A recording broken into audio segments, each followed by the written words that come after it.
Un ciel d'orage. Alban, tome 1, de Marie-Bernadette Dupuis, lu par Sophie Lefay. Dordogne, commune de Brantôme, château de Séguilières, lundi 17 juillet 1939. Des plaintes affreuses et des sanglots s'élevaient de l'ancien pavillon de chasse. Une clameur de pure terreur, ponctuée d'un grondement terrible qui figea Alban de Séguilières sur place. Affolée, elle ramassa une branche morte assez solide qu'elle ajusta entre ses mains. Comme le mur d'enceinte du parc était affaissé à plusieurs endroits, quelqu'un avait dû entrer. De toute évidence, un drame se jouait là. « Qui est là ?» demanda-t-elle.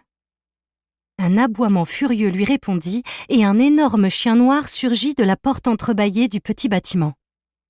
Il bondit vers la jeune fille pour s'arrêter à 1 mètre d'elle, en montrant les crocs, son poil ras hérissé le long du dos. Alban leva son arme de fortune sans quitter l'animal des yeux. « Va-t'en! File de là, sale bête !» Au même instant, elle distingua des mots chuchotés et des gémissements en provenance du pavillon. « J'ignore qui vous êtes, mais si cette bête vous appartient, rappelez-la !» cria-t-elle. Le dog avança encore, toujours menaçant, mais il hésitait à attaquer. Alban le sentait, et elle le fixa d'un regard impérieux. « Va-t'en !» répéta-t-elle. « Je te dis de t'en aller !»« Ayez pitié, Seigneur !» implora alors une voix féminine. Cet appel adressé à Dieu rassura Alban. Il ne s'agissait pas de rôdeurs, mais d'une femme en détresse. « Madame, est-ce votre chien ?» insista-t-elle, en supposant que l'animal défendait sa maîtresse. « Non, faites-le partir, je vous en prie, nous avons besoin d'aide. » Déterminée, Alban chercha comment chasser le dog.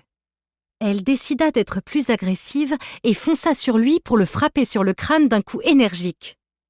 La branche craqua sans se briser en deux. Maté par la correction reçue, le chien s'éloigna en trottinant, puis il se mit à courir entre les arbres.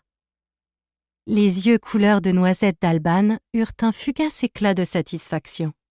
« Vous pouvez sortir, n'ayez pas peur, » dit-elle. « Cette grosse bête a pris la fuite. »« Madame, il n'y a plus de danger, venez !» Malgré son invective, il n'y eut aucun mouvement, mais de nouvelles plaintes qui trahissaient de vives souffrances.